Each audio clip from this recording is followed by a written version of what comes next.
और शिवानी एक और बड़ी खबर दर्शकों को हम दे देते हैं। नागरिकता संशोधन कानून यानी सीएए पर सियासी तकरार बढ़ती जा रही है और दिल्ली से बंगाल तक और उत्तर पूर्व तक इसे लेकर राजनीति गर्म होती दिख रही है। विपक्ष के उठाए सवाल पर बीजेपी ने अब पलटवार भी कर दिया है और बीजेपी नेता ने कहा कि सीएए को लेकर झूठ और भ्रम फैलाया जा रहा है। बीजेपी ने इसे विपक्ष का प्रोपेगेंडा बता दिया है। बीजेपी नेता रविशंकर प्रसाद ने कहा कि सीएए नागरिकता देने का कानून है, इससे किसी की नागरिकता नहीं जाएगी। जबकि आपको बताएं कि इससे पहले दिल्ली के मुख्यमंत्री अरविंद केजरीवाल ने सीएए पर सवाल खड़े कर बीजेपी पर निशाना साधा था और उन्होंने कहा था कि सीएए से भारत में लोगों के रोजगार पर दबाव बढ़ेगा। उन्होंने ये भी कहा कि ये बीजेपी सीएए के जरिए सिर्फ अपने वोट बैंक को बढ़ाने में जुटी है। तो विपक्ष लगातार हमलावर है, बीजेपी पर निशाना साध रहा है। विपक्ष के तमाम नेताओं की तरफ से बयानबाजी इसे लेकर की जा रही है, जिस पर अब बीजेपी ने पलटवार कर दिया है कि सीएए को लेकर झूठ और भ्रम फैलाया जा रहा है। इससे किसी की नागरिकता जाएगी नहीं बल्कि नागरिकता मिलेगी। जबकि विपक्ष का यह कहना है कि चुनाव से ठीक पहले इसे लागू करना सिर्फ और सिर्फ वोट बैंक की राजनीति है। और यहां अरविंद केजरीवाल ने यह भी कहा कि इससे हमारे देश में जो रोजगार है उस पर बोझ भी बढ़ेगा।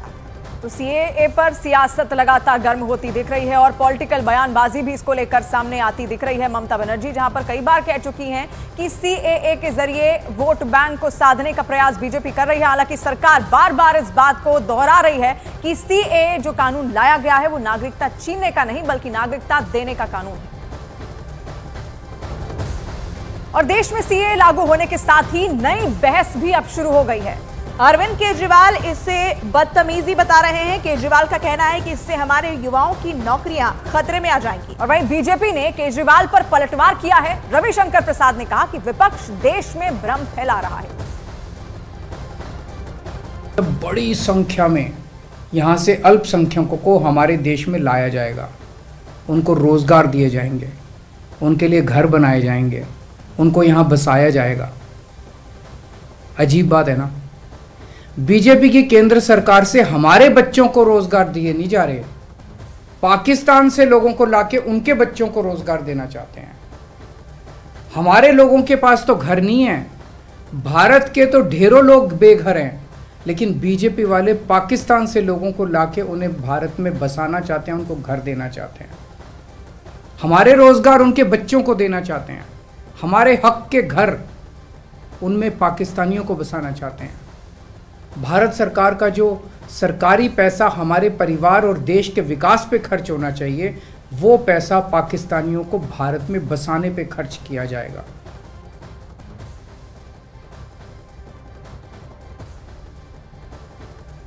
भारत तो एक प्रकार से इस तरह से प्रताड़ित लोगों के लिए अवसर देता है ना, और यही रह रहे हैं ना वो बड़ी संख्या में।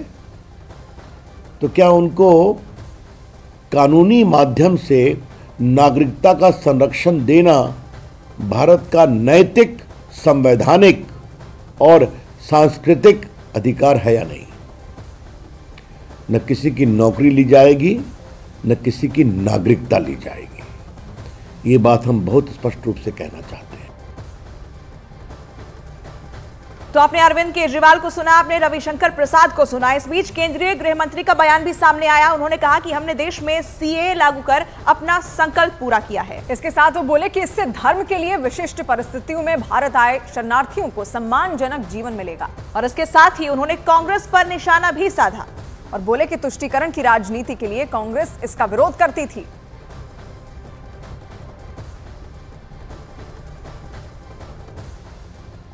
हमने कहा था हम सीएए लाएंगे। कांग्रेस पार्टी सीएए का विरोध करती थी।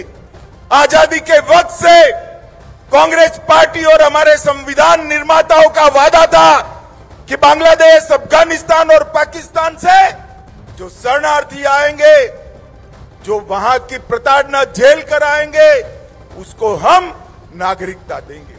मगर तुष्टीकरण की, वोट बैंक की राजनीति के कारण कांग्रेस पार्टी इसका विरोध करती थी। लाखों करोड़ों लोग पाकिस्तान से और बांग्लादेश से अपना धर्म बचाने के लिए, अपना सम्मान बचाने के लिए इस देश में आए, उनको नागरिकता नहीं मिलती थी। अपने ही देश में वो नागरिकता के बगैर अपमानित होते थे। नरेंद्र मोदी जी ने हिंदू, बौद्ध, जैन, इस सारे सिख, इस सारे लोगों को नागरिकता देकर उनका सम्मान करने का काम नरेंद्र मोदी जी ने किया। और सीएए पर कांग्रेस की भी प्रतिक्रिया सामने आई। कांग्रेस भी सीएए का विरोध कर रही है। कांग्रेस नेता जयराम रमेश ने सीएए को असंवैधानिक बताया है और दूसरी तरफ गिरिराज सिंह ने कहा कि सीएए नागरिकता देने वाला कानून है, नागरिकता लेने वाला कानून नहीं। ये कानून पारित हुआ, ये बिल पारित हुआ और कानून बना दिसंबर 2019 को लोकसभा में और राज्यसभा में पारित हुआ। जब कोई ऐसा कानून बनता है, साधारण सभी सरकारों ने 6 महीने के अंदर या 1 साल के अंदर वो रूल लाते हैं। इन्होंने नहीं किया, 2020 में, 21 में नहीं किया, 22 में नहीं किया, 23 में नहीं किया। जब 1 महीना बाकी है चुनाव के लिए, और खास तौर से पश्चिम बंगाल, असम, केरला, तमिलनाडु, गुजरात ऐसे राज्यों में चुनाव को ध्रुवीकरण देने के लिए, जो ध्रुवीकरण का उनका डोज, बूस्टर डोज देते रहते हैं और धर्म के नाम पर, जाति के नाम पर, भाषा के नाम पर, प्रांत के नाम पर जो विभाजनकारी नीतियां अपनाते हैं, वो सीएए दर्शाता है। सीए से किसी को दिक्कत नहीं होनी चाहिए। सीए किसी की नागरिकता नहीं लेती। सीए नागरिकता देने वाली है भारतवंशियों।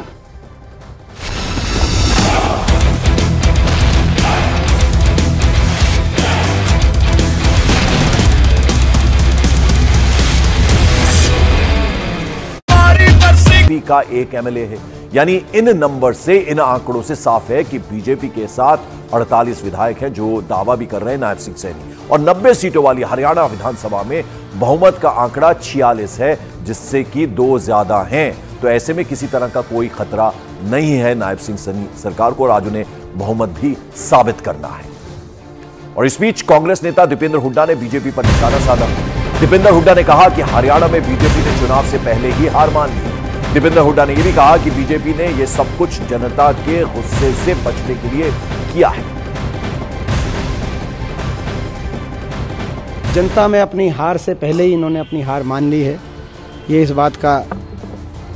और साथ में मैं ये भी कहना चाहूँगा, हरियाणा का इतिहास ये दर्शाता है, जब जब चुनाव से पहले, चुनाव से कुछ महीने पहले, चंद महीने पहले हरियाणा में जनता के रोष से बचने के लिए कोई परिवर्तन किया गया है, सत्ता दल को उसका दुष्परिणाम भुगतना पड़ा है और ज़्यादा जोर से लोगों ने उस सरकार को सत्ता से बाहर करने का काम किया है। हरियाणा का इतिहास ये बताता है।